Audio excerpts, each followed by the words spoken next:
Hello everyone, it's the Chikorian channel. We're going to be taking a look at the Mandalorian Season 1 Blu-ray Steelbook. First off, I mentioned Blu-ray because there are two different versions of the Steelbook where you can get either a Blu-ray or a 4K version of the Steelbook.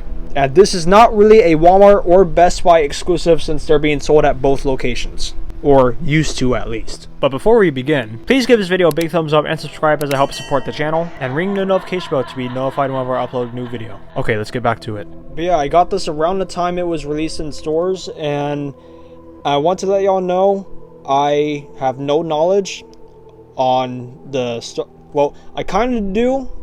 I get the idea of the Star Wars lore, and I'm slowly getting into it. And the Mandalorian Steelbook. And I also got the Season 2 Steelbook for The Mandalorian as well. These are my first physical copies that's Star Wars related. So I recently just been getting the DVDs and just to catch up on stuff. Because, to be honest, y'all, Marvel and DC, they're kind of not doing well. So I'm trying to find something new to get invested in. And Star Wars was one of them. But yeah, sorry. Get into the video. Here is the Steelbook. It looks really nice. I like that very much. Star Wars: The Mandalorian, the complete first season collector's edition Blu-ray, includes some bonus extras and concept art cards. So it's the same as the Loki and WandaVision Steelbook that was released. That was when the Mandalorian Steelbooks were released. It was around the time they came out. So here's the bottom of the J card. It's a literal J card this time, like the previous ones. Here is the spine. And feel free to pause the video to read the back. I'll try to straighten out the plastic wrap so you can read it.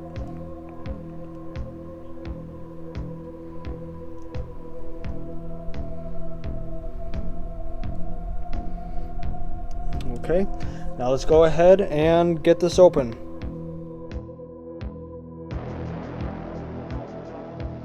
And here is the Steelbook without the plastic wrap. Let's go ahead and take the J card off. And yeah, the Steelbook looks really nice. Looks awesome. And yeah, look at it. And the Steelbook is a glossy finish. Now again, like I've mentioned so many times, not a big fan of glossy finish Steelbooks because it can leave fingerprints or it'll leave little mistakes like that. Now yeah, matte finish Steelbooks can do the same thing, but at least matte finish Steelbooks won't leave fingerprints. Yeah, so you better look at the spine here. And here is the back. Alright. Now, I know that this is a Disney Plus only thing, so I don't know if there is a code, and I was right, there isn't a code. But yeah, so the inside of the Steelbook does have this little pack for the concept art cards, but I'll get to that in a second. And here is disc 1, has episodes 1 through 4. And here is disc 2, which has episodes 5 through 8. Looks awesome. And here is the inside of the Steelbook. Here you have the Mandalorian and the child, or Grogu, as the Baby Yoda character is called. But yeah, it looks really nice. I like that. And here is how the outside looks all together. Look at that. It's really cool. Now let's get into the concept art cards.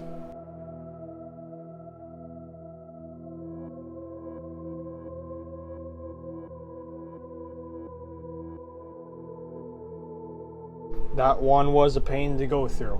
But yeah, so here are the concept art cards. So that's card number 1. Here's number 2.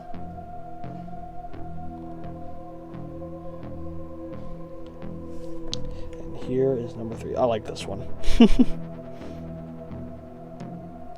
Now again, like I said, I'm trying to catch up on Star Wars, and I haven't seen The Mandalorian yet, and I've been wanting to make this video so I could finally watch the series. But yeah, like I said, I did not grow up with Star Wars. I was not a big Star Wars fan. I found the series to be very overrated because I wasn't really that interested in it. But I did know the characters like Darth Vader, Han Solo, Princess Leia, Luke Skywalker, Anakin Skywalker, and then you have Palpatine, Boba Fett, like all of the characters that people would not shut up about. And I knew the characters, I already know the story without even seeing the movies. But yeah, I recently just started getting into Star Wars, and the first time I watched a Star Wars movie was when The Force Awakens came out. And I'm aware of the original trilogy, the prequel trilogy, and the sequel trilogy, and I didn't start watching Star Wars until the sequel trilogy started. The Last Jedi was probably the last Star Wars movie I saw, besides Solo and Rogue One. But yeah, like I said, Marvel to me right now, like besides Deadpool 3, Marvel is just dead in the water for me right now. And yeah, they're trying to put their feet back on the ground. I'm not into anything new with Marvel right now. And then with DC, we all know how DC is going right now with the whole reboot thing. And honestly, I'm not excited for the reboot. The only thing I'm excited when it comes to DC right now is Robert Pattinson's Batman and Joaquin Phoenix's Joker. But yeah, right now Marvel and DC are basically dead to me right now. And like unless they release something new that I'm interested in, right now they're nothing to me anymore. So because of that, I show an interest in Star Wars. I recently started playing the video games, and recently just started watching the movies and been wanting to get to The Mandalorian. So yeah, let me know in the comments what y'all think about the Mandalorian Season 1 Steelbook in order to get a shout out in my next video, The Mandalorian Season 2.